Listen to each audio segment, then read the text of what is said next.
Pemirsa, terima kasih pian masih bersama kami. Berita selanjutnya Mahabarakan.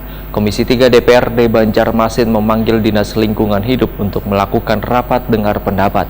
Salah satunya terkait gagalnya Banjarmasin dalam mempertahankan Adipura tahun 2022. Selain itu, dalam rapat yang digelar jelang tengah hari Rabu 8 Maret 2023 ini, mengevaluasi pula program Dinas Lingkungan Hidup Banjarmasin ke depannya.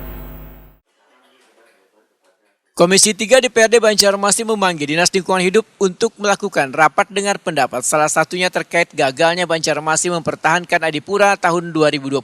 Selain itu, dalam rapat yang digelar jelang tengah hari Rabu 8 Maret 2023, mengevaluasi pula program Dinas Lingkungan Hidup Banjarmasin ke depan. Proses pemilihan, pengumpulan sampai pengambilan sampai pada akhir TPA.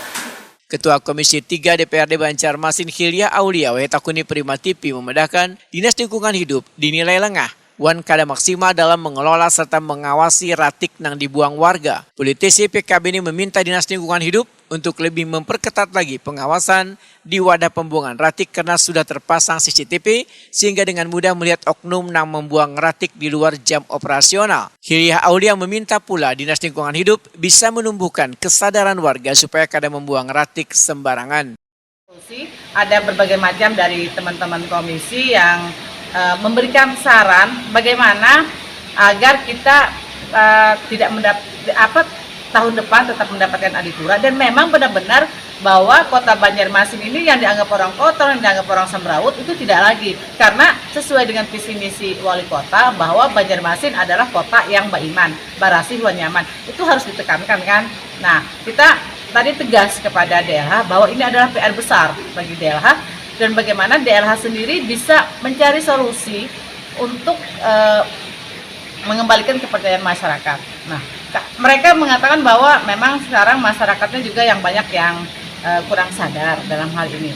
Tetapi itu kita melihat dari daerah lain bahwa mereka menggunakan sanksi sosial. Sanksi sosial apabila ada masyarakat yang membuang sampah sembarangan. Bisa dipiralkan di media sosial, bisa dipanggil, bisa sanksi sosial lah. Sehingga mereka setelah itu merasa menjadi pelajaran bagi mereka, bagi masyarakat itu.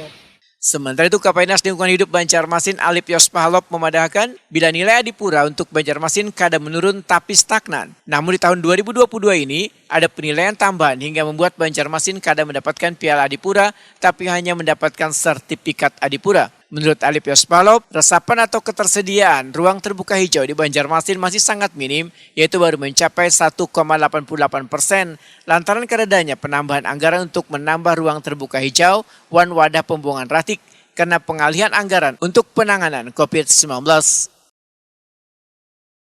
RTH itu ada yang dibeli, ada yang lahan yang diberikan yang silakan dari masyarakat dihibahkan. Artinya selama 3 tahun harusnya ada penambahan. Harusnya ada penambahan dari sektor masyarakatnya, Pak, bukan pembeliannya, Pak.